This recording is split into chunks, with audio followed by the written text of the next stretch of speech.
କରୁଥିବି। Pressure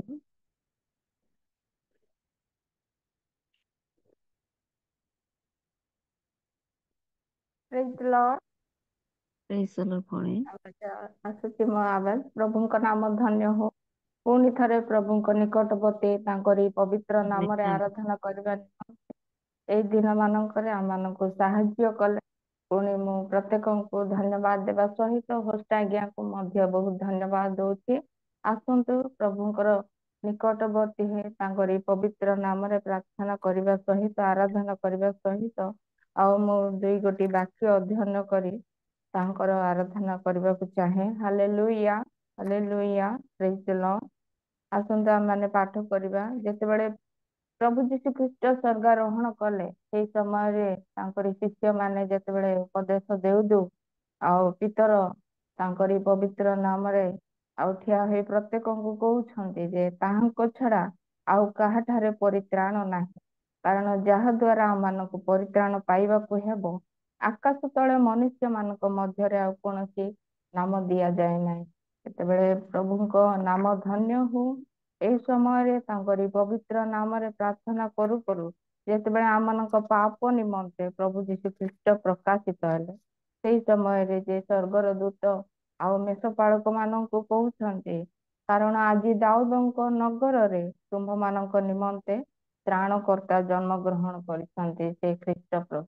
ନିଶ୍ଚୟ ଯେତେବେଳେ ମେଷ ପାଳକ ମାନଙ୍କୁ ସେ ସ୍ୱର୍ଗୀୟ ଦୂତ ଆଉ କହିଲା ପରେ ଅନେକେ ଅକସ୍ମାତ୍ ସେହି ଦୂତଙ୍କ ସାଙ୍ଗରେ ସ୍ୱର୍ଗୀୟ ବାହିନୀର ଗୋଟିଏ ବୃହତ ଦଳ ଉପସ୍ଥିତ ହୋଇ ଈଶ୍ୱରଙ୍କ ସ୍ତବ ଗାନ କରୁ କରୁ କହୁଛନ୍ତି ଆଉ ଉର୍ଦ୍ଧ୍ୱ ଲୋକରେ ଈଶ୍ୱରଙ୍କ ମହିମା ପୁଣି ପୃଥିବୀରେ ତାହାଙ୍କ ସନ୍ତୋଷ ପାତ୍ର ମନୁଷ୍ୟ ମାନଙ୍କ ମଧ୍ୟରେ ଶାନ୍ତି। ହାଲେଲୁୟା। ଆସନ୍ତୁ ଆଜିର ଏଇ ବଡ ଦିନରେ ତାଙ୍କରି ପବିତ୍ର ନାମରେ ଆଉ ଦୁଇ ତିନୋଟି ଗୀତ ଗାନ କରି ତାଙ୍କରି ନିକଟବର୍ତ୍ତୀ ହେବା। ହାଲେଲୁୟା।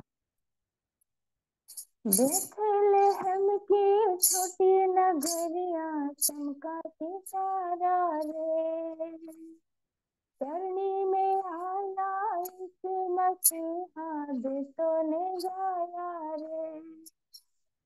बेथलेहम की छोटी नगरिया चमकाती तारा रे, धरनी में आया इस मसीहा दूतों ने गाया। जब सबका आया हो जब सबका आया हो जब सबका आया जुमोना से खुशी से आज इस पैदा हुआ,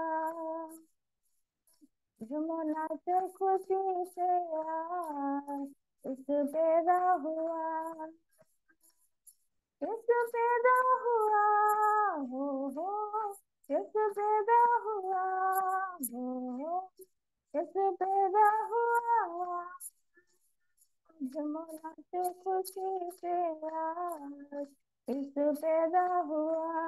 राजा सब घबराए गए इसके आने से, द्वार द्वार दरवाजे पाया बजाना, राजा सब घबराए गए इसके आने से, द्वार द्वार दरवाया को पाया बजाना रे। किस राजा हुआ हो किस राजा हुआ हो किस राजा हुआ, जमुना से खुशी से आज इस पैदा हुआ,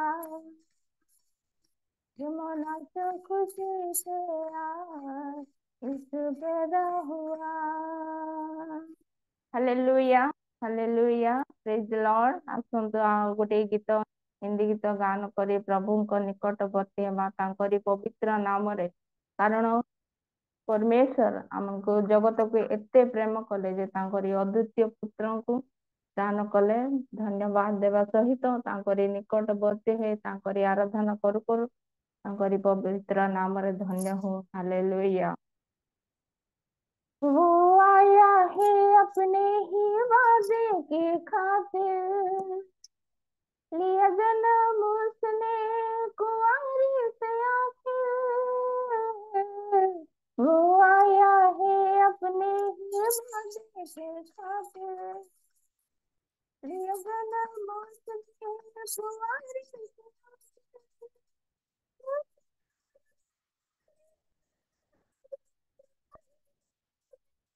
सलामती का भी शहज़ादा वही है, मुसीरों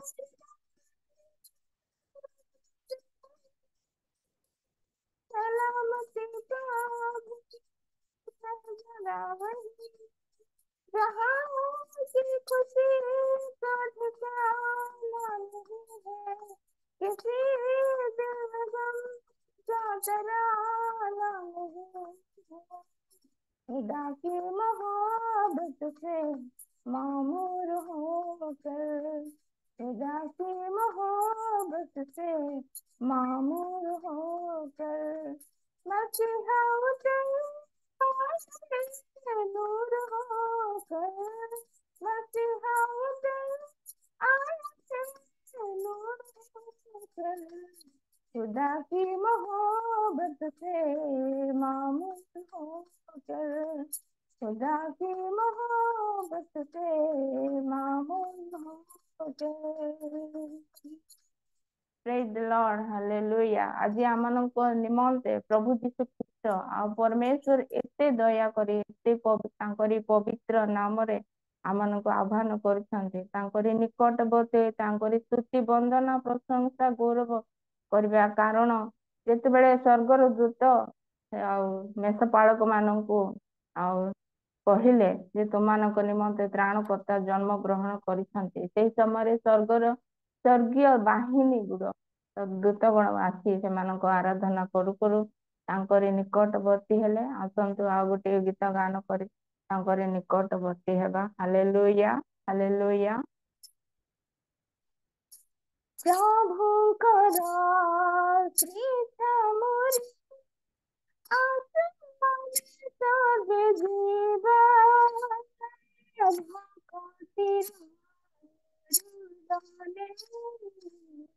ତାଙ୍କ ପଦେ ଆରାଧିବା, ଓ ପ୍ରଭୁଙ୍କର ଶ୍ରୀଥା ମୋରି ଆତ୍ମାରେ ସର୍ବେ ଯିବା, ଭକ୍ତିର ହୃଦୟରେ ତାଙ୍କ ପାଦେ ଆରାଧିବା।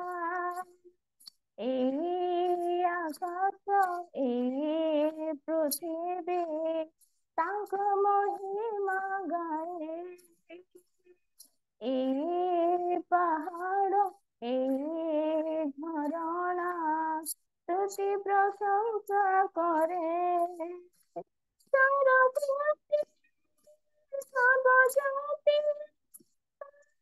প্রেমে অভিভূতি, সে মহান সৃষ্টি প্রভু পালন স্বর্গে মিলি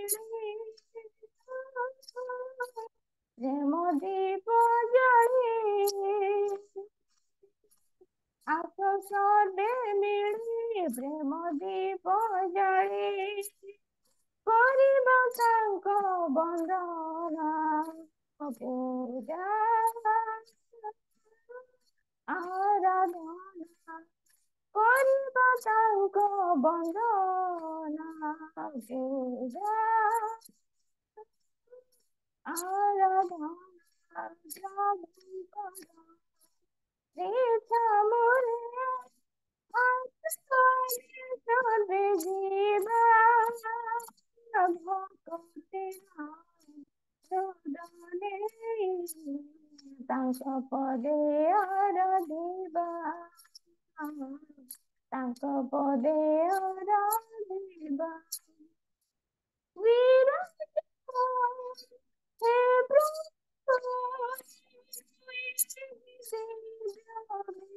ଧୀରେ ସ୍ୱର୍ଗୀୟ ଆଶୀଷ ଢାଳିବେ ପରେ हे प्रभु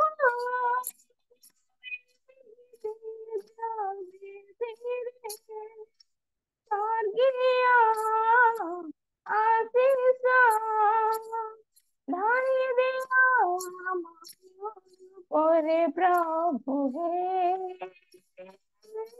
ଢାଳି ଦିଅ ଆମ ପରେ ସର୍ବେ ମିଳି ପ୍ରେମ ଦୀପ ଜାଳି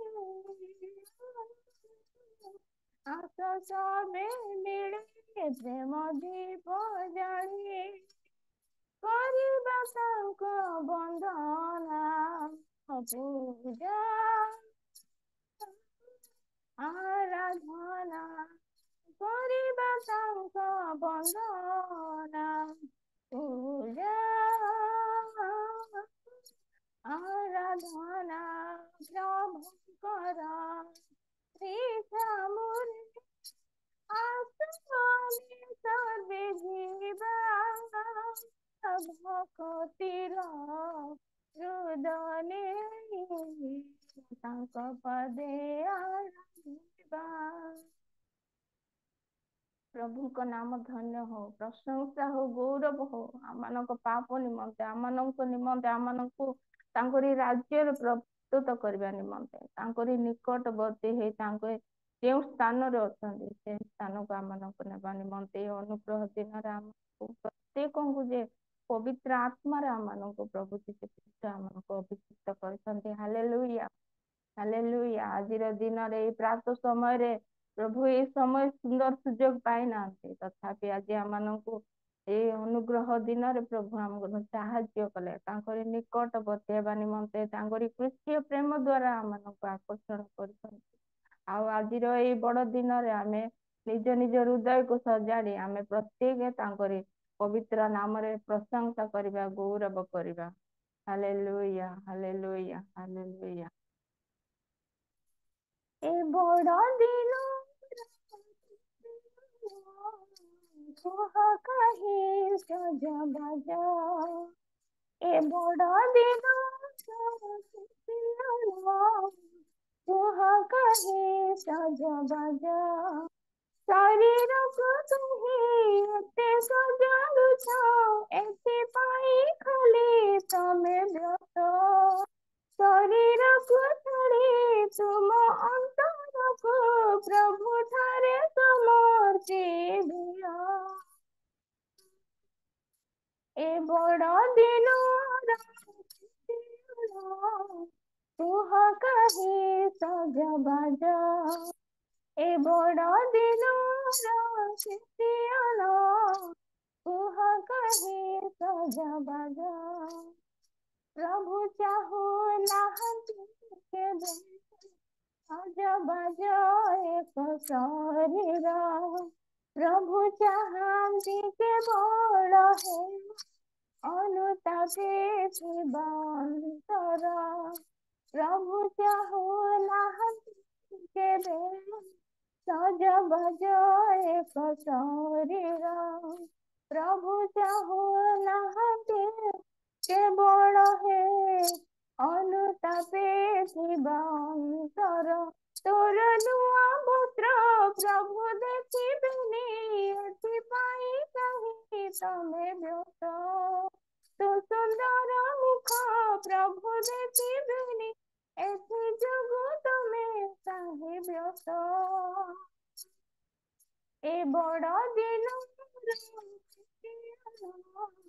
କୁହ କାହିଁ ସଜବାଜ, ଏ ବଡ ଦିନର ଖ୍ରୀଷ୍ଟିୟାନ କୁହ କାହିଁ ସଜବାଜ, ଜାଗତିକ ମନରେ ତମେ ଜୀବନି କେବେ ସରଗ, ଲୋଭ ଲାଳସାର ଥିଲେ ଜୀବ ଖାଲି ତମେ ନରକ, ଜାଗତିକ ମନରେ ତମେ ଜୀବନି କେବେ ସରଗ, ଲୋଭ ଲାଳସାରେ ଥିଲେ जीव खाली तमे नरक पथ जानी तमे न जानिला पुरी बाट बड़ होई रही जीसु चाही आଜି भी तो बता तमे फेरी जाओ तांको पास ए बड़ दिन कुह काहे सब बाज ए बड़ दिन ख्रिस्टियन कुह काहे सब बाज hallelujah hallelujah praise the Lord धन्यवाद दउछि प्रशंसा गौरव करछि आजिर ए क्रिश्चियन दिन मानकरे आम पवित्र नाम रे आमनकु प्रभु जीशु ख्रीष्ट जे आह्वान करछन्ते आ तांकरी दया तांकरी अनुग्रह द्वारा आज आमनक जीवन रे कोनोसी अभाव नै तथापि आमे जेपरि निज निज हृदय को अनुताप सहित तांकरी निकटवर्ती हेबा आ से प्रत्येक मुहूर्त प्रत्येक अवस्था आमनकु क्षमा करि करि धन्यवाद देवा प्रशंसा गौरव करवा हालेलुया हालेलुया ସେତେବେଳେ ଆଉ ଗୋଟେ ଗୀତ ମୁଁ ଗାନ କରି ତାଙ୍କରି ଆରାଧନା କରିବାକୁ ଚାହୁଁଛି ପ୍ରେଜ୍ ଦ ଲର୍ଡ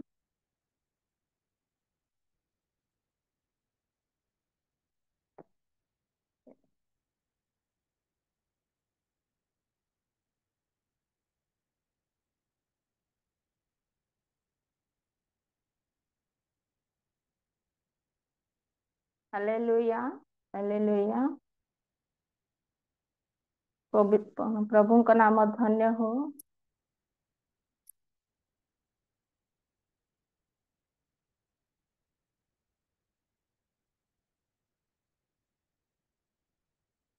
तुम ମୋ साथे ଅଛ हे प्रभु तुम पछे ही ମୁଁ ଚାଲିବି प्रभु तुम ମୋ साथे ଅଛ हे प्रभु तुम पछे ही ମୁଁ ଚାଲିବି प्रभु तुम बात ही चाहे तुम चाहे तुम संग ही चाहे तुम चरण चाहे तुम बात ही चाहे तुम चाहे तुम संग ही चाहे तुम चरण चाहे तुम्हें ମୋ साथे ଅଛ हे प्रभु तुम पछे ही ମୁଁ ଚାଲିବି प्रभु जेते दुख आसिले क्लेश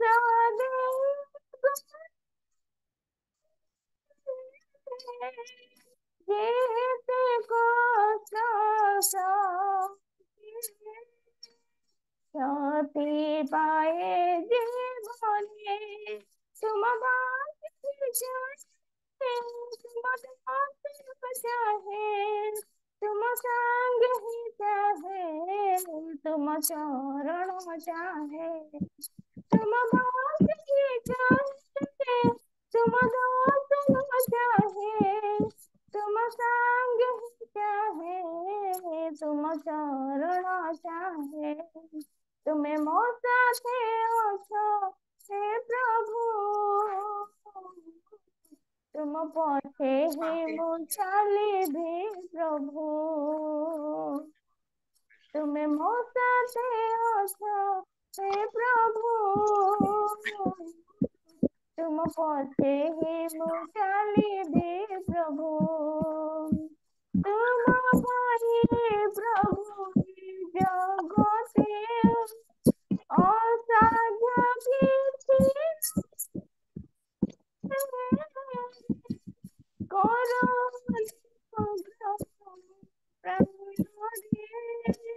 ସେହି ତ ମୁଁ ଚାହେଁ तुम भाई प्रभु ये जगते असाध्य କିଛି करो अनुग्रह प्राणरे से ही तो मोह चाहे तुम बात की जाए तुम दोस्त चाहे तुम संग ही चाहे तुम चरण चाहे तुम बात ही चाहे तुम दोस्त चाहे तुम संग ही चाहे तुम चरण चाहे तुम्हें मौका दे मुझे हे प्रभु तुम पथे ही मोचाले बे प्रभु तुम्हें मौका दे मुझे तुम पथे ही मोचाले बे प्रभु। Hallelujah hallelujah. ପ୍ରଭୁଙ୍କ ନାମ ଧନ୍ୟ ହଉ। ଆସନ୍ତୁ ତାଙ୍କରି ଆରାଧନା କରୁ କରୁ ଆଉ ଗୋଟିଏ ଗୀତ ଗୋଟିଏ ପଦ ମୁଁ ଗାନ କରିବି ଆଉ ତାଙ୍କରି ଆରାଧନା କରିବାକୁ ଯିବା ସାଙ୍ଗେ ସାଙ୍ଗେ ପ୍ରତ୍ୟେକ ଚକ୍ଷୁ ବନ୍ଦ କରି ତାଙ୍କରି ଆରାଧନା କରିବା। ହାଲେଲୁୟା। ମୋର ପ୍ରଭୁ ମୋର ରାଜା ମୁଁ ଗାଇବି ତୁମ ନାମ ମୋର ପ୍ରଭୁ ମୋର ରାଜା ମୁଁ ଗାଇବି ତୁମ ନାମ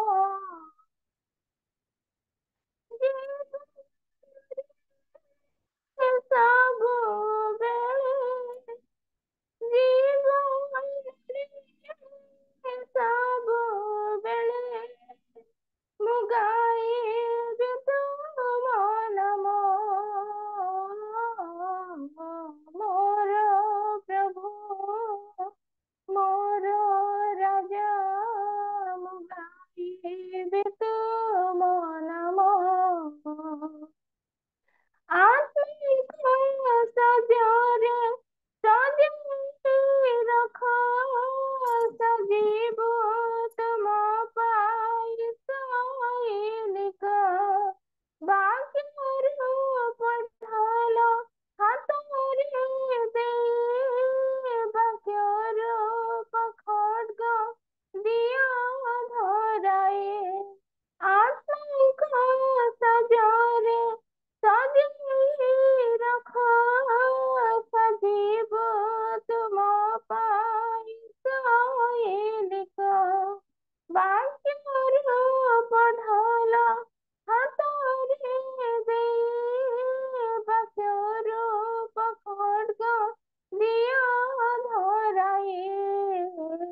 ଦୟାମୟ କର ତୁମ ପାଇଁ ବଳବାନ ହେ ପ୍ରଭୁ ଦୟାମୟ ଜୀବନରେ ସବୁବେଳେ ଜୀବନରେ ସବୁବେଳେ ମୁଁ ଗାଇବି ତୁମ ନାମ ମୋର ପ୍ରଭୁ ରାଜା ମୁଁ ଗାଇବି ତୁମ ନାମ।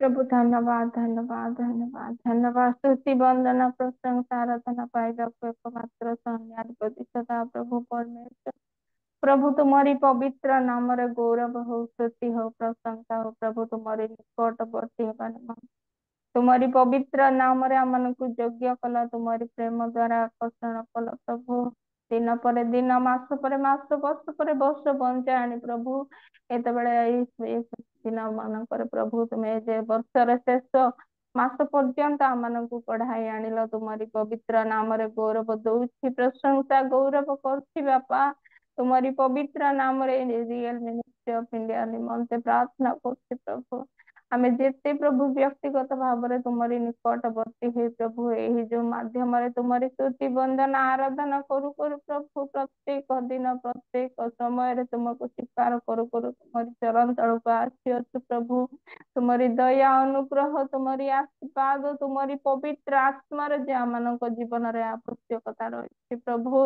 जगत मध्यरे वास करबा सहित तुमे जे प्रत्येक क्षेत्र रे आमनक आशीर्वाद करिअछ तथापि तुम्हारी पवित्र नाम रे प्रभु विनती अनुरोध सहित पवित्र आत्मार अभिषेक कर तुम्हारी से पवित्र तैल द्वारा अभिषेक कर तुम्हारी पवित्र नाम रे प्रभु अभिषेक कर राजा तुम्हारी राज्य तुम्हारी धार्मिकता अन्वेषण करू करू प्रभु तुम्हारी निकटवर्ती हेबा निमंते साहाय्य कर मोर पाप सबू तुम्हें क्षमा कर प्रभु तुम्हारी पवित्र नाम रे आमनकु आकर्षण कर आमनकु प्रभु परित्याग कर नाही तुम्हारी पवित्र नाम रे प्रभु यीशु ख्रीष्ट नाम रे समस्त विषय तुम चरण तले समर्पण करछि बापा तुम्हारी पवित्र नाम रे प्रभु आमनकु पवित्र कर तुम्हारी धर्माचरण करबा निमंते आहुरी जे परि आमे धर्म कर्म करिबे साहाय्य कर तुम्हारी पवित्र नाम रे छोट भिक्षा केवल यीशु नाम रे छोट भिक्षा मांगले पिता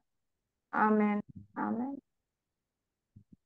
धन्यवाद भौणी आराधना द्वारा ଆମମାନଙ୍କୁ ଉତ୍ସାହିତ କରି ଆଗକୁ ନେଇଥିବାରୁ ଆପଣଙ୍କୁ ଧନ୍ୟବାଦ ଦିଏ ପ୍ରଭୁ ଆପଣଙ୍କୁ ଆପଣଙ୍କ ପରିବାରକୁ ଆଶୀର୍ବାଦ କରନ୍ତୁ ଆଉ ଏବେ ଆମେ ବାକ୍ୟ ମଧ୍ୟକୁ ଯିବା ଆଉ ହେମଲତା ସୁନା ଦିଦି ଅଛନ୍ତି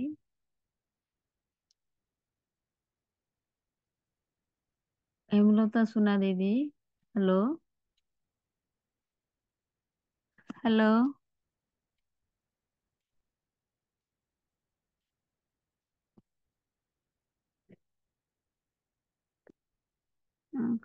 प्रेमिका मलिक अंबिका मलिक मलिक दीदी प्रेज द लॉर्ड। हाँ आपण प्रार्थना करंतु आज वर्शिप करिथिबा भौणी पई आ वाक्य नहीं आसुथिबा प्रभु को दासंक पई प्रार्थना करंतु हमें आगु जेउथिबा प्रार्थना करिया। प्रिय प्रभु तुमरी महत् नाम को धन्यवाद दउछि राजा तुम्हें आमन को दया कलो अनुग्रह कलो ए प्रातः समय प्रभु तुम नाम रे एकत्रित करिछ तुम चरण रे बसी तुमको गौरव तुमको प्रशंसा तुमको आराधना करिबा पा मान को सुंदर सुजोग देलो सुंदर सहभागिता देइछ जीवित मान मध्यरे आमन को गणना करिछ नाम स्थान देइछ बोली तुमरी महत् नाम को धन्यवाद दउछि राजा मंगलमय परमेश्वर जीव दासी प्रभु और राजा मान को आराधना मध्य को कढ़े नहीं छंती से तुम दास तुम्हें आशीर्वाद करो अनुग्रह करो तुम राज्य पाए अधिक तुम्हें व्यवहार करो बोली प्रार्थना करी राजा प्रेमिक परमेश्वर प्रार्थना करी राजा जो दास प्रभु जो स्वर्गीय तुमर वाक्य नहीं आछंती राजा तुम दास तुम अभिषेक करो पवित्र करो तुम्हें तांको आत्मा रे परिपूर्ण करो राजा ପ୍ରଭୁ ଯେଉଁ ଆଶୀର୍ବାଦ ଭାଷା ଆମେ ଶ୍ରବଣ କରିବୁ, ପ୍ରତ୍ୟେକ ତୁମେ ସୁସ୍ଥିର ମନ ସୁସ୍ଥିର ଆତ୍ମା ଦିଅ। ସେ ବାକ୍ୟ ନେଇ ପ୍ରଭୁ ଆମେ ମନ୍ଦ ଜଗତରେ ବଞ୍ଚି ପାରିବୁ।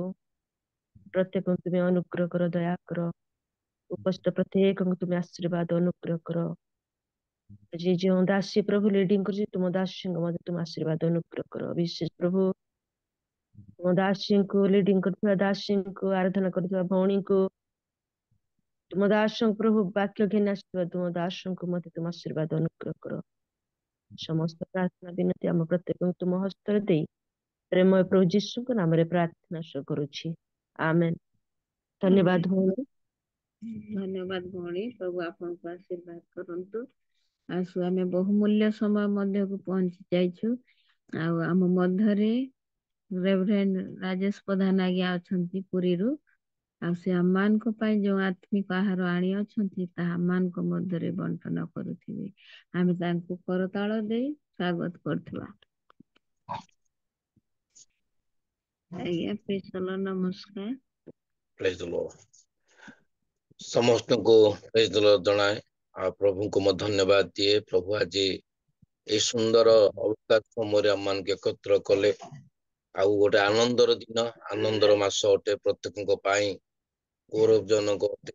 ଆଉ ସେଥିପାଇଁ ବିଶେଷ କରି ପ୍ରଭୁଙ୍କୁ ଧନ୍ୟବାଦ ଦିଏ। ଆମ ପାଇଁ ଗୋଟେ ଉତ୍ତମ ଏଇ ଚିହ୍ନ ସ୍ୱରୂପ ଗୋଟେ ସନ୍ତାନ ଦାନ କଲେ। ଏଇ ସମୟରେ ମୁଁ ଧନ୍ୟବାଦ ଦିଏ ପିଟର ଆଜ୍ଞାଙ୍କୁ। ଆଉ ସେ ମତେ ଆଜି ସୁଯୋଗ ଦେଇଛନ୍ତି ପିଟ ଦାସଙ୍କର ସେଇ ହୃଦୟ ଅନ୍ତଃକରଣ ନିମନ୍ତେ ଆମେ ଧନ୍ୟବାଦୀ। ଯେ ସେ ମନ ପକେଇ ଆଉ ଆମମାନଙ୍କୁ ସ୍ମରଣ କରିଥିବାରୁ ଆମେ ପ୍ରାର୍ଥନା କରୁଛୁ ପ୍ରିୟ ଦାସଙ୍କୁ ପ୍ରଭୁ ଆଶୀର୍ବାଦ କରନ୍ତୁ। ଆଉ ବାକ୍ୟ ପାଇଁ ପ୍ରାର୍ଥନା ହେଇଛି। ଆଉ ପ୍ରାର୍ଥନା କରିବା ନାହିଁ, ଆମେ ବାକ୍ୟ ମଧ୍ୟକୁ ଯିବା। ବାକ୍ୟ ମଧ୍ୟରୁ ଟିକେ ଆମେ କିଛି ଅଂଶ ଅଧ୍ୟୟନ କରିବା। ଆଉ ତା ହଉଛି ଲୁକୋଲ ସୁସମାଚାର, ତାର 2 ଅଧ୍ୟାୟ ତା 7 ପଦ ପଢିବା। ଆଉ ବିଶେଷ କରି ମୁଁ ଅନୁରୋଧ କରେ, ଯଦି ଆମେ ସଠିକ ସମୟରେ ବସିଛୁ ଆଉ ଉତ୍ତମ ଭାବରେ ଆମେ ଝରକା ଖିଡି ଖୋଲିବା, କାରଣ ବାକ୍ୟ ଲେଖାଯାଏ, ଦାଉଦ କହନ୍ତି ତୁମ ଆଖି ପତଳରେ ନିଦ୍ରା ଯିବାକୁ ଦିଅ ନାହିଁ କି ଢୁଳେଇବାକୁ ଦିଅ ନାହିଁ। ଯେତେବେଳେ ଆମେ ଚକ୍ଷୁ ଖୋଲୁ ଆଉ ଝରକା ଖୋଲୁ, ଆମେ ପରସ୍ପର ଦେଖି ପାରିଥାଉ। ଆଉ ପ୍ରତ୍ୟେକଙ୍କ ହୃଦୟରେ ପ୍ରଭୁଙ୍କର ସେ ପ୍ରେମ ପ୍ରକାଶିତ। ସେଦିନ ମନେ ପଡେ ଯେତେବେଳେ ମରିୟମ ଗର୍ଭବତୀ ହେଲେ, ଦୂତ ଯେତେବେଳେ ପ୍ରଥମେ ଆସି କହିଲେ ଯେ କଣ, ମରିୟମ ତୁମେ ଜଣେ ଧନ୍ୟ, ଆଉ ତୁମେ ଜଣେ ତ୍ରାଣକର୍ତ୍ତାକୁ ଆଉ ଗ୍ରହଣ କରିବ। ଆଉ ସେଦିନ ମରିୟମକୁ ଯେ ଦୂତ କହୁଛନ୍ତି, ଆଗ ନାରୀ ତୁମେ ଜଣେ ତ୍ରାଣକର୍ତ୍ତା ଜନ୍ମ ଗ୍ରହଣ କରିବ। ଆଉ ସେଇଦିନ ଆଉ ସମଗ୍ର ପୃଥିବୀ ମଧ୍ୟ ଚହଳ ପଡି ଯାଇଥିଲା। ଆଜି ଆମେ ସେଇ ପ୍ରଭୁ ଯୀଶୁଙ୍କର ସେଇ ଜନ୍ମ ଉତ୍ସବକୁ ଆନନ୍ଦ ସେ ପାଳନ କରିବା। ଆଉ ପ୍ରତ୍ୟେକଙ୍କୁ ଦେଖିବା, ପ୍ରଭୁଙ୍କୁ ଧନ୍ୟବାଦ ଦବା। ଆସନ୍ତୁ ଆମେ ପ୍ରଭୁଙ୍କର ବାକ୍ୟରୁ ଆମେ କିଛି ଅଂଶ ଅଧ୍ୟୟନ କରିବା। ତା ହଉଛି ଲୁକ 2 ଅଧ୍ୟାୟ ତାର ଆଉ 7 ପଦ ଟିକେ ପଢିବା। ଆଉ ଯଦି କିଏ ପଢିବାରେ ଅଛନ୍ତି ସାହାଯ୍ୟ କରିବେ, ଆମେ ପ୍ରଭୁଙ୍କର ବାକ୍ୟ ମଧ୍ୟକୁ ଆଉ ଯିବା।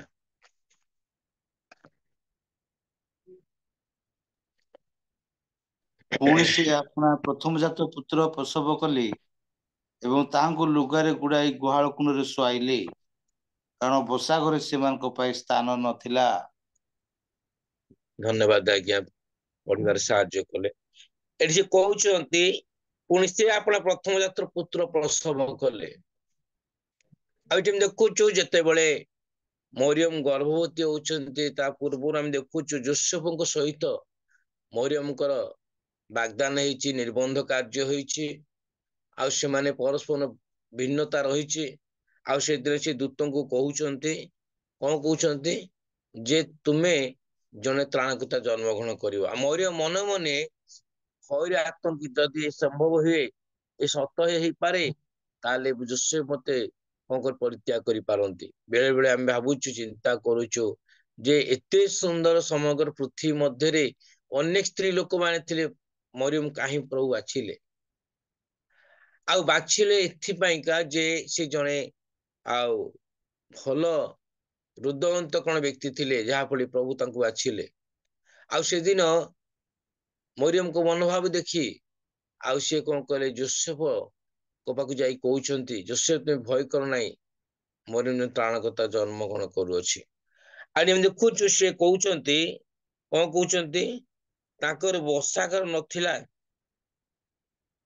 ସେମାନଙ୍କ ପାଇଁ କୌଣସି ସ୍ଥାନ ପ୍ରସ୍ତୁତ କରାଯାଇ ନଥିଲା ଅନେକ ଘର ଥିଲା କିନ୍ତୁ ସେମାନଙ୍କ ପାଇଁ ସ୍ଥାନ ନଥିଲା ଆଉ ଯଦି ଆମେ ମାଥିଲୁ ସୁଷମା ଚାଲିଯିବା ମାଥି ପୁସ୍ତକ ତାର ଆଉ ଆଉ ସେଠି ଏକ ପର୍ବରେ ସ୍ୱତନ୍ତ୍ର ଭାବରେ ପ୍ରଭୁ ଆଉ କଣ କହୁଛନ୍ତି ନା ଆଉ ଦ୍ରୁତ ଆଉ ଯେମିତି ଦେଖୁ ଲେଖାଯାଏ ସେ ପୁତ୍ର ପ୍ରସବ କରିବେ ଆଉ ତୁମେ ତାଙ୍କ ନାମ ଯୀଶୁ ଦବ କାରଣ ସେ ଆପଣ ଲୋକଙ୍କୁ ସେମାନଙ୍କର ସମସ୍ତ ପାପରୁ ପରିତ୍ରାଣ କରିବେ ପ୍ରଭୁ ଯୀଶୁଙ୍କ ଠାରେ ପରିତ୍ରାଣ ଅଛି ଆଉ ସେମାନଙ୍କୁ ପାପରୁ ମୁକ୍ତ କରିବା ପାଇଁ ଉଦ୍ଧାର କରିବା ପାଇଁ ଆଉ ସେ ଆମ ପାଇଁ ଆଉ ଗୋଟେ ଉତ୍ତମ ପୁତ୍ର ଦାନ କଲେ ଆଉ ଯିଶାଇ ପୁସ୍ତକ ଲେଖା ଅଛି ଯାହାର ଯୀଶୁ ଖ୍ରୀଷ୍ଟ ଆସିବା ପୂର୍ବରୁ 6 ମାସ ପୂର୍ବରୁ ଯିଶାଙ୍କର ଭବିଷ୍ୟତବାଣୀ ହେଇଥିଲା କଣ କହିଥିଲେ ଯେ ଦେଖ ଜଣେ କନ୍ୟା ଗର୍ଭବତୀ ହେବେ ଆଉ ତାହାଙ୍କର ସେ କଣ ତାହାଙ୍କ ସ୍କନ୍ଧରେ କତୃତା ଥୁଆଯିବ ସେ ଅନନ୍ତ କାଳୀନ ପିତା ଶାନ୍ତି ରାଜା ହେବେ ଆଜି ଆମେ ଦେଖୁଛୁ ଯିଶାଇ ପୁସ୍ତକରେ ଆମେ ଗୋଟେ ବିଷୟ ଅନୁଭବ କରୁଛୁ ଯେ ସେ ଆମ ପାଇଁ ଗୋଟେ ଚିହ୍ନ ସ୍ୱରୂପ ଦଉଛନ୍ତି ସେ ଆମ ପାଇଁ ଗୋଟେ ବାସ୍ତବତାକାରୀ ପ୍ରେମ କରୁଛନ୍ତି ଲେଖାଯାଏ କାରଣ ଆମ ମାନଙ୍କ ନିମନ୍ତେ ଏକ ବାଳକ ଜନ୍ମି ଅଛନ୍ତି ଆମମାନଙ୍କୁ ଏକ ପୁତ୍ର ଦତ୍ତ ହୋଇ ଅଛନ୍ତି ଓ ତାହାଙ୍କର ସ୍କନ୍ଧରେ କର୍ତ୍ତୃତ୍ୱ ଭାର ଥୁଆଯିବ ପୁଣି ତାହାଙ୍କର ନାମ ଆଶ୍ଚର୍ଯ୍ୟମନ୍ତ୍ରୀ ପରାକ୍ରାନ୍ତ ପରମେଶ୍ୱର ଅନନ୍ତକାଳୀନ ପିତା ଶାନ୍ତି ରାଜା ହେବ ସେ ଶାନ୍ତିର ବାର୍ତ୍ତା ପ୍ରଚାର କରିବା ପାଇଁ ଆସିଥିଲେ ସେ ଆମମାନଙ୍କୁ ଉଦ୍ଧାର କରିବା ପାଇଁ ଆସିଥିଲେ ଆମମାନଙ୍କୁ ଏ ପାପରୁ ମୁକ୍ତ ଯଦି ସେ ଆଜି ଆସିନଥାନ୍ତେ ଆଜି ଆମେ ଏ ସ୍ଥାନରେ ବସି ନଥାନ୍ତୁ ଆଜି ଆମ ପାଇଁ ସେ କେତେ ସୁନ୍ଦର ଜଗତ ବାକ୍ୟ ଲେଖା ଯୋହନ 3:16 ଈଶ୍ୱର ଜଗତ ଏମନ୍ତ ପ୍ରେମ କଲେ କି ତାଙ୍କ ଏକମାତ୍ର ପୁତ୍ରଙ୍କୁ ଦାନ କଲେ ଯେପରି ଯେ କି ତାଙ୍କର ବିଶ୍ୱାସ କରେ ସେ ବିନଷ୍ଟ ଅନନ୍ତ ଜୀବନ ପ୍ରାପ୍ତ ହୁଏ ଆଜି ଆମେ ବିନଷ୍ଟ ହବା ପାଇଁ ଏ ଜଗତର ପାପରେ ମୁକ୍ତି ପାଇବା ପାଇଁ ସେ ଆମ ପାଇଁ ଗୋଟେ ଉତ୍ତମ ସନ୍ତାନ ଦେଲେ ଆଉ ସେ କହୁଛନ୍ତି କଣ କହୁଛନ୍ତି ଯେ ଆମ୍ଭ ମାନଙ୍କ ନିମନ୍ତେ ଗୋଟେ ବାଳକ ଜନ୍ମି ଅଛନ୍ତି ଆଉ ତାହାଙ୍କୁ କର୍ତ୍ତୃତ୍ୱରେ ଥୁଆଯିବ ସେ ଅନନ୍ତ କାଳ ଶାନ୍ତି ରାଜା ହେବେ ପରାକ୍ରାନ୍ତ ମନ୍ତ୍ରୀ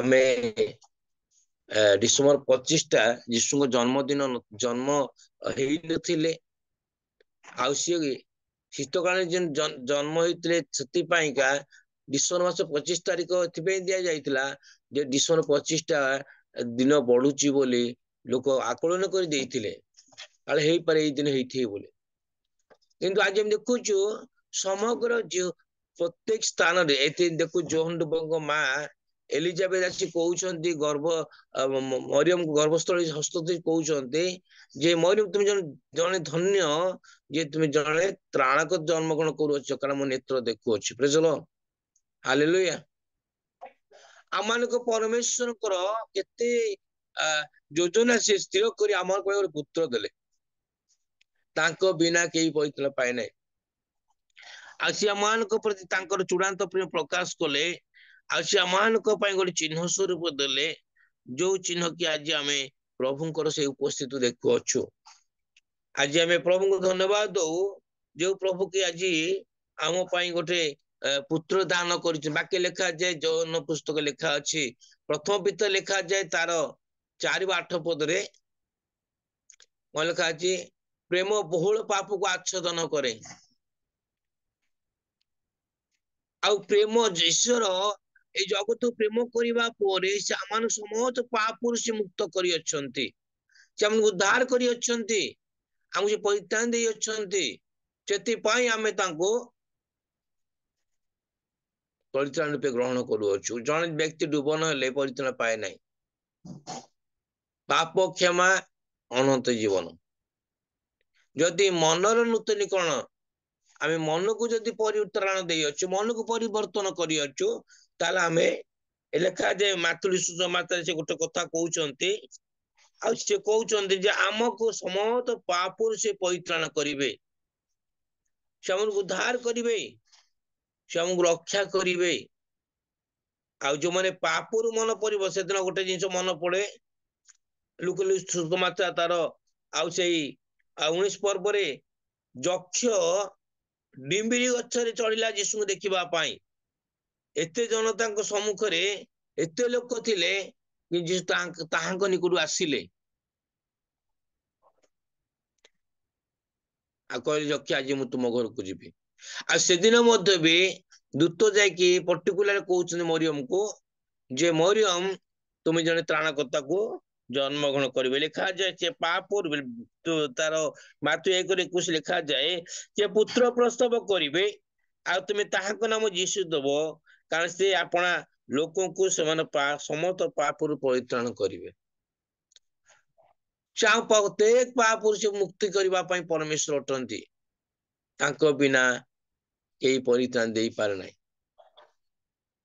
ଆଜି ଆମେ ଆଉ କେଇଟା ଦିନ ଗଲେ ଆଉ ସେ ତାଙ୍କ ସେ ଜନ୍ମୋତ୍ସବ ପାଳନ କରିବାକୁ ଯାଉଅଛୁ। ଆମେ କେତେ ମନରେ ପରିବର୍ତ୍ତନ ରଖିଛୁ, କେତେ ନୂତନୀକରଣ ହେଇଛୁ। ଯୀଶୁଙ୍କର ସେଇ ସୂଚନା ବାକ୍ୟ ଲେଖାଯାଏ ଯେତେବେଳେ ଦୂତ ଯାଇ କହୁଛନ୍ତି ଜଣେ କନ୍ୟା ଗର୍ଭବତୀ ହେବେ। ଆମେ ଦେଖୁଛୁ ପଣ୍ଡିତ ମାନେ ତାର ଲକ୍ଷଣ ଦେଖିକି ଦୌଡି ଆସିଲେ ଯୀଶୁ ଶିଶୁକୁ ଦେଖା କରିବା ପାଇଁ। ଆସୁ ଆସୁ ହେରୋଦଙ୍କ ଗୃହରେ ପହଞ୍ଚିଲେ, ଯୋଉ ହେରୋଦ କି ତାଙ୍କ ସମସ୍ତେ ପ୍ରକାଶ କରିଥିଲେ ଯେ ଯଦି କୌଣସି ପୁତ୍ର ସନ୍ତାନ ଯେ ଲାଭ କରିବ ତା ମୁଣ୍ଡ କଟାଯିବ। କିନ୍ତୁ ଆଜି ଆମେ ଦେଖୁଛୁ ଯେ ସିଏ ଆମ ପାଇଁ ଗୋଟେ ପୁତ୍ର ଦାନ କଲେ ଆଉ ସେ ମୁଣ୍ଡ କଟାଯିବ ବୋଲି କହିଲେ। କିନ୍ତୁ ସେଇ ସମୟରେ ମଧ୍ୟ ଆଉ ଯୀଶୁ ଆମ ଜଗତକୁ ଆସିଥିଲେ ମରିୟମଙ୍କ ଘରକୁ। ଆସି ଆମକୁ କଣ କଲେ? ଆଉ ଯେତେବେଳେ ପଣ୍ଡିତ ମାନେ ଯାଇ ପହଞ୍ଚୁଛନ୍ତି ଆଉ ସେ କହୁଛନ୍ତି ଆପଣ ଏଇପଟେ ଦେଇ ଯାଆନ୍ତୁ, କିନ୍ତୁ ଯଦି ଯାଇ ଦେଖିବ ସତ କଥା ହେଇଥାଏ ମତେ ଆଜି କହିଲେ ମୁଁ ଯାଇ ତାଙ୍କୁ ଭୂମିଷ୍ଠ ପ୍ରଣାମ କରିବି। କିନ୍ତୁ ସେମାନେ ସେଇ ବାଟ ଦେଇ ଆସି ନଥିଲେ, ଅପର ପକ୍ଷ ଦେଇ ତାଙ୍କୁ ନେଇ ଯାଇଥିଲେ। ଆଜି ଆମେ ସେଇ ଚିନ୍ତା କରୁଛୁ। ବାକ୍ୟ ଲେଖାଯାଏ ଯେ ଆମମାନଙ୍କର ପରମେଶ୍ୱର ଆମର ଗତିବିଧିକୁ ନିୟନ୍ତ୍ରଣ କରନ୍ତି। ଆଉ ସେଥିପାଇଁ ସେ ଗୋଟେ କଥା କହୁଛନ୍ତି ଯେ ଆମ ପାଇଁ ସେ ପ୍ରଭୁଙ୍କର ସେ ବାକ୍ୟ ଆଜି ପର୍ଯ୍ୟନ୍ତ ଆମମାନଙ୍କୁ କଣ କୁହେ ନା କଥା କୁହେ। ସେ ଆମମାନଙ୍କର ପ୍ରସ୍ତୁତକାରୀ ପରମେଶ୍ୱର ଅଟନ୍ତି। ଆଉ ସିଏ ଗୋଟେ କଥା କହୁଛନ୍ତି ଆଉ ସେଇ ଆଉ ଫିଲିପ 4:7 ସେ ଗୋଟେ କଥା କହୁଛନ୍ତି କିନ୍ତୁ ଖ୍ରୀଷ୍ଟ ଦାନ ପରିମାଣ ଅନୁସାରେ ଆମମାନଙ୍କୁ ପ୍ରତ୍ୟେକ ଅନୁଗ୍ରହ ଦତ୍ତ ଅଛନ୍ତି। ଆଜି ଆମେ ଦେଖୁଛୁ ଏଫେସୀୟ 4:7 ଲେଖାଯାଏ ସେ କହୁଛନ୍ତି କିନ୍ତୁ ଖ୍ରୀଷ୍ଟ ଦାନ ପରିମାଣ ଅନୁସାରେ ଆମମାନଙ୍କୁ ପ୍ରତ୍ୟେକ ଅନୁଗ୍ରହ ଦତ୍ତ ହୋଇଅଛନ୍ତି। ଆଜି ଆମେ ସେଇ ପ୍ରଭୁଙ୍କୁ ଜାଣୁ ଯେ କି ଆମ ପାଇଁ ଗୋଟେ ସନ୍ତାନ ସେ ଦାନ କଲେ, ଯୋଉ ସନ୍ତାନ କି ଆଜି ଆମ ପାଇଁ ଗୋଟେ ଚିହ୍ନ ସ୍ୱରୂପ ହେଲେ। ଆଉ ସେଥିପାଇଁ ଆମେ ପ୍ରଭୁଙ୍କୁ ଧନ୍ୟବାଦ ଦଉଛୁ ଯେ ସିଏ ଆମ ପାଇଁ ଗୋଟେ ପୁତ୍ର ଦାନ କରିଅଛନ୍ତି। ସମଗ୍ର ପୃଥିବୀରେ ଚହଳ ପଡିଗଲା ଯେ ଦାଉଦଙ୍କ ନଗରରେ ଜଣେ ତ୍ରାଣକର୍ତ୍ତା ଜନ୍ମଗ୍ରହଣ କରିଅଛନ୍ତି। ମେଷପାଳକ ମାନେ ଯେତେବେଳେ ପଦାରେ ମେଷ ଜଗୁଥିଲେ ଆଉ ସେଇ ସମୟରେ ଆଉ ସେ କଣ କରୁଛନ୍ତି, ଦୂତ ଯାଇ କହୁଛନ୍ତି କାହାକୁ, ମେଷପାଳକ ମାନଙ୍କୁ କହୁଛନ୍ତି ଦେଖ ଦାଉଦଙ୍କ ନଗରରେ ଜଣେ ତ୍ରାଣକର୍ତ୍ତା ଜନ୍ମଗ୍ରହଣ କରିଅଛନ୍ତି। ଆଉ ସିଏ ବେଥଲେହେମ ଗୁହାଳ ଘରେ ଆଉ ଜନ୍ମଗ୍ରହଣ କରିଅଛନ୍ତି, ତାଙ୍କୁ କୁଣ୍ଡରେ ଶୁଆଇ ଦିଆଯାଇଛି। ଆଜି ଆମେ ପ୍ରଭୁଙ୍କୁ ଧନ୍ୟବାଦ ଦଉଛୁ ଯେ ସେ ଆମ ପାଇଁ ଆମର ପାପ ନିମନ୍ତେ ଜଗତକୁ ଆସିଥିଲେ ଜଗତରୁ ପରିତ୍ରାଣ କରିବା ପାଇଁ। ସେଥିପାଇଁ ବାକ୍ୟ ଲେଖାଯାଏ ଯେ ଯିଶାଇ ପୁସ୍ତକରେ ତା 7 ପର୍ବର 14 ପଦ ଗୋଟେ ବିଷୟ ଲେଖାଯାଏ। ସେ କହୁଛନ୍ତି ଯେ ସିଏ ଆମ ପାଇଁ ଆଉ କଣ କରୁଛନ୍ତି, ଲେଖାଯାଏ ତାର 7 ପର୍ବର ଆଉ ଲେଖାଯାଏ ଏହେତୁ ପ୍ରଭୁ ଆପେ ତୁମମାନଙ୍କୁ ଏଇ ଚିହ୍ନ ଦେବେ, ଦେଖ ଏକ କନ୍ୟା ଗର୍ଭବତୀ ଏକ ପୁତ୍ର ପ୍ରସବ କରିବ ଓ ତାହାଙ୍କ ନାମ ଇମାନୁଏଲ ଆମମାନଙ୍କ ସହିତ ପରମେଶ୍ୱର ରଖିବ। ସେ କହୁଛନ୍ତି କଣ କହୁଛନ୍ତି, ଏହେତୁ ଆପେ तुमମାନଙ୍କୁ ଏକ ଚିହ୍ନ ଦେବେ। ଆଉ ଦେଖ ଗୋଟେ କନ୍ୟା ଗର୍ଭବତୀ ହେଇ ଏକ ପୁତ୍ର ପ୍ରସବ କରିବ। ଆଜି ଆମେ ପ୍ରଭୁଙ୍କୁ ଧନ୍ୟବାଦ ଦଉଛୁ ଯେ ସେ ଆମ ପାଇଁ ଗୋଟେ ପୁତ୍ର ଦାନ କରି ଅଛନ୍ତି। ଯେ ପୁତ୍ରଙ୍କ ଦ୍ୱାରା ଆଜି ଆମେ ଏଇ ସୁନ୍ଦର ସମୟ ପାଇଛୁ। ଆଉ ପ୍ରତ୍ୟେକ ଜୀବନରେ ଖ୍ରୀଷ୍ଟଙ୍କ ଜନ୍ମ ହୃଦୟରେ ହେଇଛି। ଆଉ ଯୋଉ ହୃଦୟ କି ଆଜି ଆମ ପାଇଁ ଆନନ୍ଦ ରୂପ। ବାକ୍ୟ ଲେଖା ଈଶ୍ୱରଙ୍କର ବାକ୍ୟ ଅନୁଯାୟୀ ମରିୟମ ଗର୍ଭରେ ସନ୍ତାନ ନାଚି ଉଠୁଛି। ଆଉ ଏଲିଜାବେଥ କହିଲେ ଯେ କଣ ଦେଖ ଯେ ତୁମ ଗର୍ଭରେ ଆଉ କଣ କରୁଛି ନା ଜଣେ ତ୍ରାଣକର୍ତ୍ତା ଜନ୍ମଗ୍ରହଣ କରିବାକୁ ଯାଉଛନ୍ତି। ମୋ ନେତ୍ର ତା ଦେଖୁଅଛି। ଆଜି ଆମେ ପ୍ରଭୁଙ୍କୁ ଧନ୍ୟବାଦ ଦଉଛୁ ଯେ ସିଏ ଆଜି ଆମ ପାଇଁ ଗୋଟେ ଉତ୍ତମ ପୁତ୍ର ଦାନ କଲେ।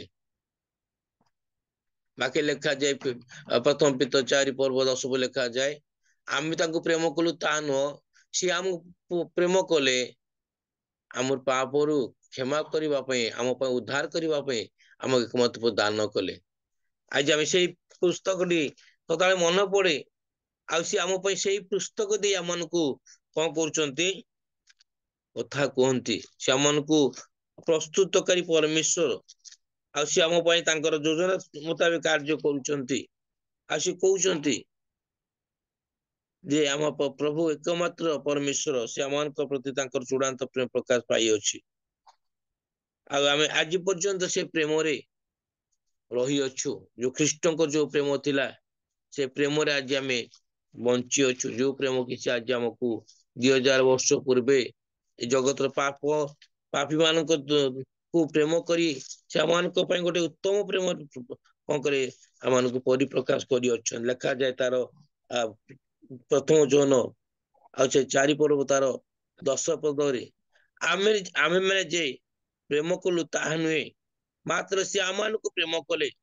ପୁଣି ଆପଣା ପୁତ୍ର ଆମମାନଙ୍କୁ ପାପ ପ୍ରାୟଶ୍ଚିତ ସ୍ୱରୂପ କରି ପଠାଇଲେ। ଏଥିରେ ତ ପ୍ରେମ ପ୍ରକାଶ ପାଏ।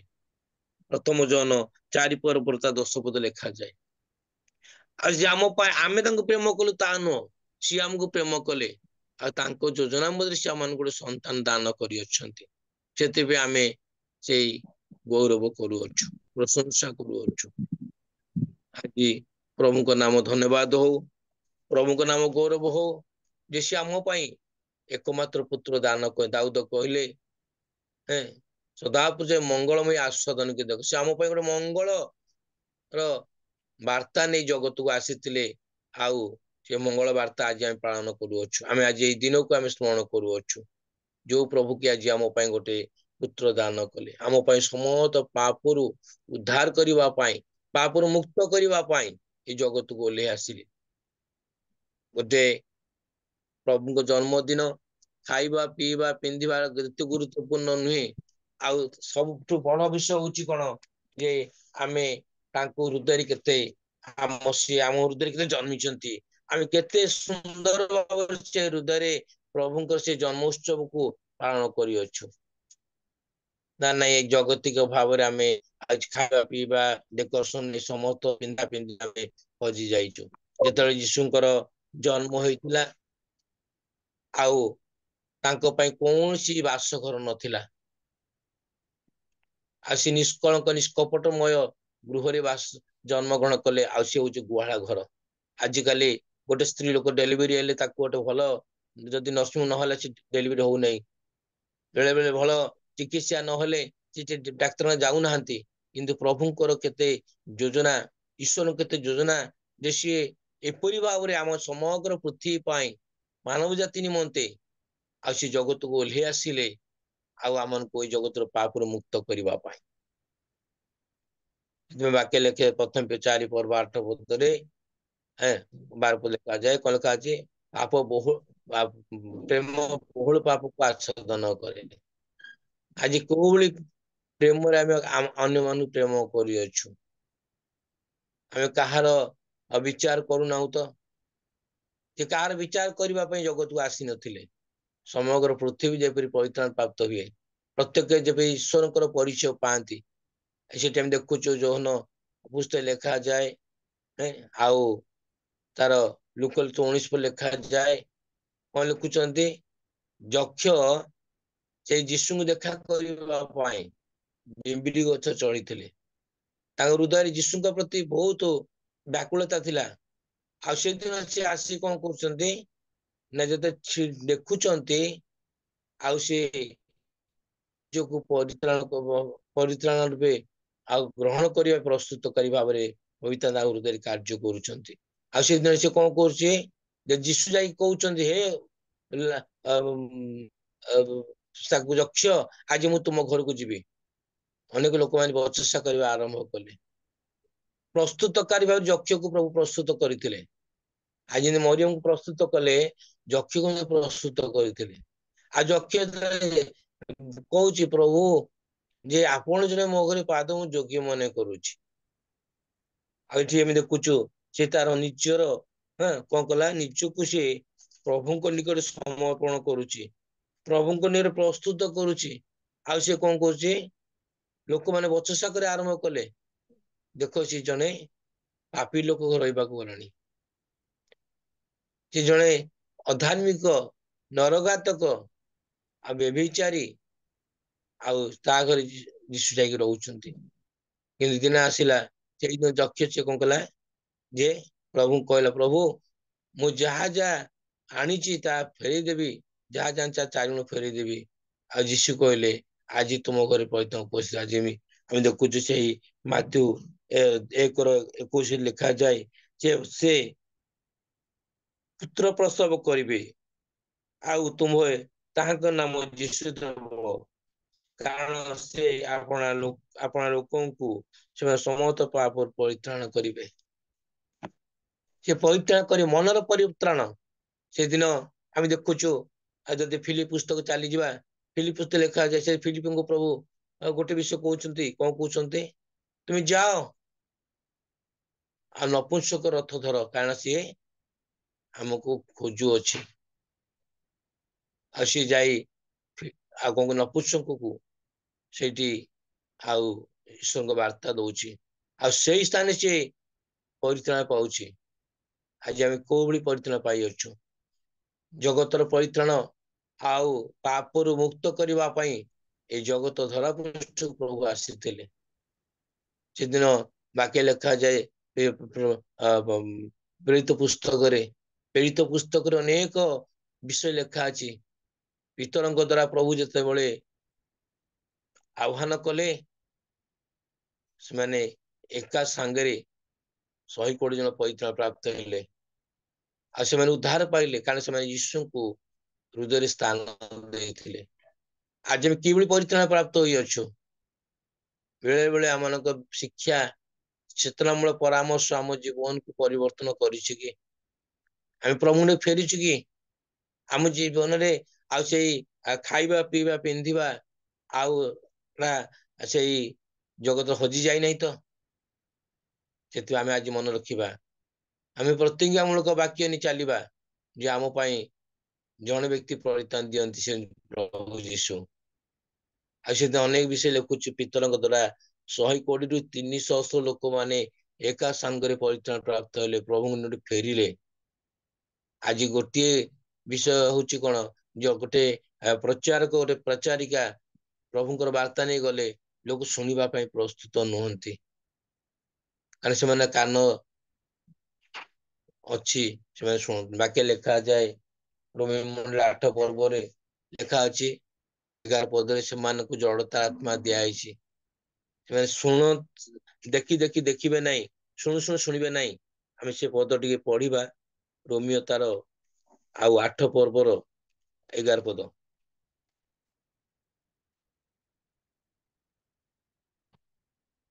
11:8 ଦେଖନ୍ତୁ, 11:8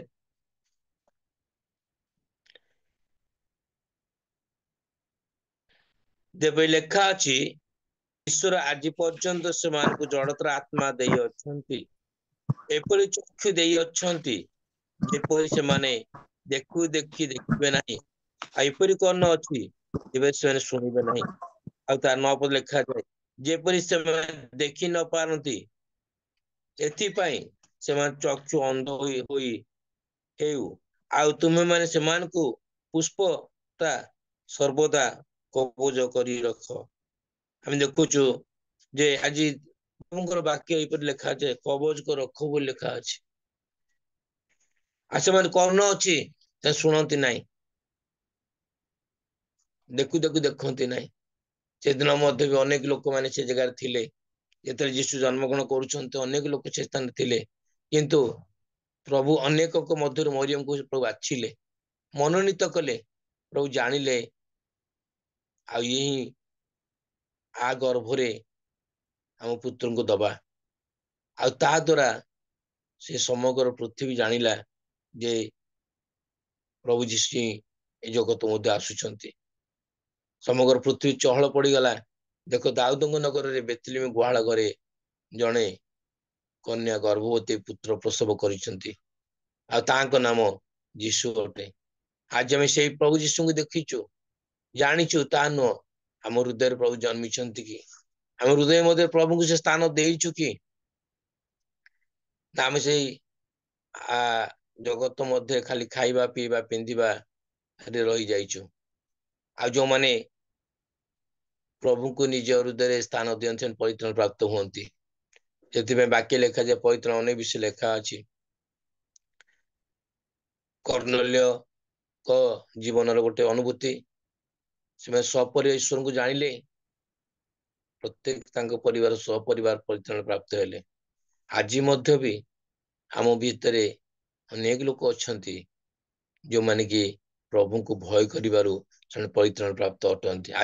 ଆଜି ଦିନରେ ଓ ରାତିରେ ଯଦି ଆମକୁ ଆଜି ଡାକି ନିଆଯିବ, ଆମେ ଯଦି ପ୍ରଭୁଙ୍କର ଇଚ୍ଛା ଚାଲିବା, ଯଦି ଆମେ ପରିତ୍ରାଣ ପ୍ରାପ୍ତ ନ ହେଇଥିବା, ତାହେଲେ ଈଶ୍ୱରଙ୍କ ରାଜ୍ୟରେ ପହଞ୍ଚି ପାରିବା ନାହିଁ। ଆଉ ସେ ଗୋଟେ କଥା ବାରମ୍ବାର ସେ କହୁଛନ୍ତି, ସେମାନେ ସମସ୍ତ ପାପରୁ ପରିତ୍ରାଣ କରି, ମାଥ୍ୟୁ ତାର 1:21 ଲେଖାଯାଏ। ଆଉ ସେଠି ଲେଖାଯାଏ 24 ଲେଖା ଅଛି, ଏଥିରେ ଯୋସେଫ ନିଦ୍ରାରୁ ଉଠି ପ୍ରଭୁଙ୍କ ଦୂତ ଯେପରି ଆଜ୍ଞା ଦେଇଥିଲେ ସେହିପରି କଲେ ଆଉ ନିଜ ଭାର୍ଯ୍ୟ ଗ୍ରହଣ କଲେ। ଆଜି ଦୂତ ଯେଉଁ ପ୍ରକାର ଭାବରେ ଯୋସେଫଙ୍କୁ ଗାଇଡ କଲେ, ସେଇ ପ୍ରକାର ଭାବରେ ସେ ନିଜର ଭାର୍ଯ୍ୟା ସହିତ କଣ କଲେ, ବାସ କଲେ। ଆଉ ସେମାନେ ପରସ୍ପର ମଧ୍ୟରେ ଆଉ କଣ କରୁଛନ୍ତି, ଯାଉଛନ୍ତି। ଆଉ ସେ ଆମ ପାଇଁ, ଆମ ପାପ ନିମନ୍ତେ ଜଗତର ସମସ୍ତ କ୍ଲେଶକୁ ସେ ସହ୍ୟ କଲେ। ଆଜି ପ୍ରକୃତିରେ ଆମେ ଜଗତରେ ସେ କ୍ଲେଶ ପାଇବା ପାଇଁ ଯୋଗ୍ୟ କି? ନା ଜଗତ ମଧ୍ୟରେ ଆମେ ଭୟରେ ଅଛୁ। ଜଗତରେ ଯଦି ଭୟ ରହିବା, ଭୟ ଦଣ୍ଡ ସହିତ ସଂଯୁକ୍ତ। ଆଉ ଏମାନେ ଭୟ କଲେ ନାହିଁ, ଆଉ ସେ କଣ କଲେ, ପରମେଶ୍ୱରଙ୍କ ଇଚ୍ଛାକୁ ଲୋଡିଲେ। ଆଉ ସେଥିପାଇଁ ତାଙ୍କ ଜୀବନରେ ପରମେଶ୍ୱରଙ୍କ ବାକ୍ୟ ପ୍ରଚୁରତା ଭାବରେ ବୃଦ୍ଧି ପାଇଲା। ସେମାନେ କଣ କଲେ, ପ୍ରତ୍ୟେକ ସ୍ଥାନରେ ସାକ୍ଷ୍ୟ ସ୍ୱରୂପ ହେଇଥିଲେ। ଆଜି ଆମେ ସେଇ ପ୍ରଭୁଙ୍କୁ ଜାଣୁ, ଯୋଉ ପ୍ରଭୁ କି ଏଇ ଜଗତକୁ ଆସିଥିଲେ ଆଉ ପାପରୁ ମୁକ୍ତ କରିବା ପାଇଁ। ଆଉ ସେଠି ଆମେ ଦେଖୁଛୁ, ଏଠି ଜଗତରେ ଅନେକ ଲୋକମାନେ ବାକ୍ୟ ଦ୍ଵାରା ପରିତ୍ରାଣ ପାଇଛନ୍ତି। ଆଉ ଆଜି ପର୍ଯ୍ୟନ୍ତ ମଧ୍ୟ ଆମେ ପ୍ରଭୁ ଯୀଶୁଙ୍କର ବାର୍ତ୍ତା ପାଇଅଛୁ। ଯୋଉ ଆମେ ଚିନ୍ତା କରୁଛୁ, ଯୋଉ ପୂର୍ବ ପୁରୁଷ ମାନେ, ଯୋଉମାନେ କି ଆଜି ସୁଷମାଚାର ନେଇ ଭାରତକୁ ଆସିଥିଲେ, ଓଡିଶାକୁ ଆସିଥିଲେ, ଯୋଉମାନଙ୍କ ଦ୍ଵାରା ଆଜି ସୁଷମାଚାର ବିଭିନ୍ନ ସ୍ଥାନରେ ପହଞ୍ଚି ପାରିଛି, ସେମାନେ ଆଜି ଜଗତରେ ନାହାନ୍ତି। ଆଜି ସେଇଭଳି ଦେଖୁଛୁ, ଗୋଟେ ଉଇଲିୟମ କ୍ୟାରୀ, ଗଙ୍ଗାଧର ଷଡଙ୍ଗୀ, ଯୋଉମାନେ କି ଆଜି ଏଇ ଜଗତରେ ନାହାନ୍ତି। କିନ୍ତୁ ପ୍ରଭୁ ଆମମାନଙ୍କୁ ଗୋଟେ ମହତ ଯୋଜନା ଦେଇଛନ୍ତି। ପ୍ରଥମେ ଭାରତକୁ ଆସିଥିଲେ କିଏ, ଥୋମାସ ଆସିଥିଲେ ସୁଷମାଚାର ନେଇ, ତାଙ୍କ ମାଧ୍ୟମ ଦେଇ କେରଳ ଭଳି ଜାଗାରେ ସେ ନିଜର ଶରୀରକୁ ବଦ୍ଧ କରାଗଲା। ଆଉ ତଥାପି ମଧ୍ୟ ବି ତାଙ୍କ ଦ୍ଵାରା ଅନେକ ମଣ୍ଡଳୀ ସ୍ଥାପନ ହେଇଥିଲା। ଆଜି ସେଇ ପ୍ରକାର ଭାବରେ ପ୍ରଭୁ ଯୀଶୁ ଜଗତକୁ ଆସିଥିଲେ। ଆଉ ସିଏ କଣ କଲେ, ନା ସମଗ୍ର ପୃଥିବୀ ଯେପରି ପରିତ୍ରାଣ ପ୍ରାପ୍ତ ହୁଅନ୍ତି, ଉଦ୍ଧାର ପ୍ରାପ୍ତ ହୁଅନ୍ତି, ଆଉ ସେମାନେ ପାପରୁ ମୁକ୍ତ ପାଆନ୍ତି, ସେଥିପାଇଁ ପରମେଶ୍ୱର ଆମ ପାଇଁ ଗୋଟେ ସନ୍ତାନ ଦେଲେ, ଯୋଉ ସନ୍ତାନ ଦ୍ଵାରା ଆମେ ଆଜି ଉଦ୍ଧାର ପ୍ରାପ୍ତ ହେଇଅଛୁ, ଆମେ ପରିତ୍ରାଣ ପ୍ରାପ୍ତ ହେଇଅଛୁ, ଆମେ ମୁକ୍ତି ପାଇଅଛୁ। ଆଉ ତା ଦ୍ଵାରା ଆମେ ଈଶ୍ୱରଙ୍କ ବାର୍ତ୍ତା ପ୍ରଚାର କରୁଅଛୁ। ଆଜି ଅନେକ ଲୋକ ଶୋଇ ପଡିଛନ୍ତି, ଉଠିବା ପାଇଁ ତାଙ୍କର ଚକ୍ଷୁ ନାହିଁ। ବାକ୍ୟ ଲେଖା, ଦାଉଦକୁ ପ୍ରଭୁ କହୁଛନ୍ତି, ତୁମ ନା ଆଖି ପତଳକୁ ନିଦ୍ରା ଯିବାକୁ ଦିଅ ନାହିଁ। ଆଉ ଢୁଳିବାକୁ ଦିଅ ନାହିଁ। ଯିଏ ଶୋଇ ଅଛି ତାକୁ ଯେ କେବେ ଈଶ୍ୱରଙ୍କର ଉପସ୍ଥିତି ଦେଖିପାରିବ ନାହିଁ। ଆଜି ସେଥିପାଇଁ ଦାଉଦ କହିଲେ ଗୀତ ସଂଗୀତରେ ଯେ ହେ ମୋର ମନ ଧନ୍ୟବାଦ ତାଙ୍କ ମଙ୍ଗଳ ପାର୍ଶ୍ୱର ନାହିଁ। ଆଉ ଏଇ ଯୀଶୁ ମଧ୍ୟ ବି ଦାଉଦଙ୍କ ବଂଶରୁ ଆଉ ପ୍ରଭୁ ତାଙ୍କୁ ଦେଇଥିଲେ। ଆଉ ଯୋସେଫ ଜଣେ ଧାର୍ମିକ ବ୍ୟକ୍ତି ଥିଲେ, ପ୍ରଭୁ ପରାୟଣ ଜୀବନ ଥିଲା ତାଙ୍କର। ଆଉ ସେ ପ୍ରଭୁଙ୍କ ସହିତ ଗମନାଗମନ କରୁଥିଲେ। ଆଉ ସେଥିପାଇଁ ଆଉ ଯୋସେଫଙ୍କର ମନୋବଳ ଦେଖି, ବିଶ୍ୱାସର ବଳ ଦେଖି ପ୍ରଭୁ ଯୋସେଫଙ୍କୁ ମରିୟମ ସହିତ ସୁସମ୍ପର୍କ ସ୍ଥାପନ କଲେ। ଆଉ ସେମାନଙ୍କ ପରସ୍ପର ମଧ୍ୟରେ ଯୋଉ ସହଭାଗିତା ଥିଲା, ଆଜି ତାଙ୍କ ମାଧ୍ୟମ ଦେଇ ଆଜି ଆମେ ଗୋଟେ ଭଲ ବିଷୟ ଚିନ୍ତା କଲୁ ଯେ ସିଏ ପରସ୍ପର ଜଗତର ପୃଥକ ରହିଥିବାରୁ ଆଜି ଜଗତ ମଧ୍ୟକୁ ଗୋଟେ ଉଦ୍ଧାରକର୍ତ୍ତା, ପରିତ୍ରାଣକର୍ତ୍ତା ଆମ ପାଇଁ ଆସିଥିଲେ। ଆଉ ଆମକୁ ସମସ୍ତ ପାପରୁ ସେମାନଙ୍କୁ ଉଦ୍ଧାର କରିଅଛନ୍ତି। ଧନ୍ୟବାଦ ଦିଏ ପ୍ରଭୁଙ୍କୁ ଯେ ସେ ଆଜି ଆମମାନଙ୍କ ପାଇଁ ଏଇ ଗୃହରେ ଆମମାନଙ୍କୁ ଅନ୍ତକରଣ ଜନ୍ମିଛନ୍ତି। ସେଇ ଜନ୍ମଦିନ ଉପଲକ୍ଷେ ଆମେ ଆନନ୍ଦ କରୁଅଛୁ। ପ୍ରଭୁ ପ୍ରତ୍ୟେକଙ୍କୁ ଆଶୀର୍ବାଦ କରନ୍ତୁ। ପିଟର ଆଜ୍ଞା ଧନ୍ୟବାଦ ଦିଏ, ଅପ୍ରସ୍ତୁତକାରୀ ଭାବରେ ମତେ ଆହ୍ୱାନ କଲେ। ଆଉ ମୁଁ କାଲି ଦିନ ଯାକ ବହୁତ ବ୍ୟସ୍ତ ଥିଲି। ଆଉ ଆଜି ଏଇ ଏକ୍ସମାସ ଉପଲକ୍ଷେ ଆମେ ବହୁତ ବ୍ୟସ୍ତ ରହୁଛୁ। ତଥାପି ମଧ୍ୟ ବି ଆଉ ଆଜି ଆମ ଗୋଟେ କଥା ମନେ ରଖିବା ଯେ ଖ୍ରୀଷ୍ଟଙ୍କ ଜନ୍ମ ଆମ ପାଇଁ, ଆମ ପରିବାର ପାଇଁ, ଆମ ହୃଦୟ ପାଇଁ ଗୋଟେ ଆନନ୍ଦଜନକ ଅଟେ। ଆଉ ସେଥିପାଇଁ ସେ ଜନ୍ମିଛନ୍ତି ବୋଲି ଆମେ ଆଜି ଜୀବନ ପ୍ରାପ୍ତ ହୋଇଅଛୁ। ଆଉ ସେ ଜୀବନ ଦ୍ୱାରା ଆମେ ପରିତ୍ରାଣ ପ୍ରାପ୍ତ ହୋଇଅଛୁ। ପ୍ରଭୁ ଏଇ ଛୋଟ ବାକ୍ୟ ଉପରେ ଆମ ପ୍ରତ୍ୟେକଙ୍କୁ ଆଶୀର୍ବାଦ ଯୁକ୍ତ କରନ୍ତୁ। ଧନ୍ୟବାଦ ଆଜ୍ଞା। ପ୍ରେଜ୍ ଦ ଲର୍ଡ।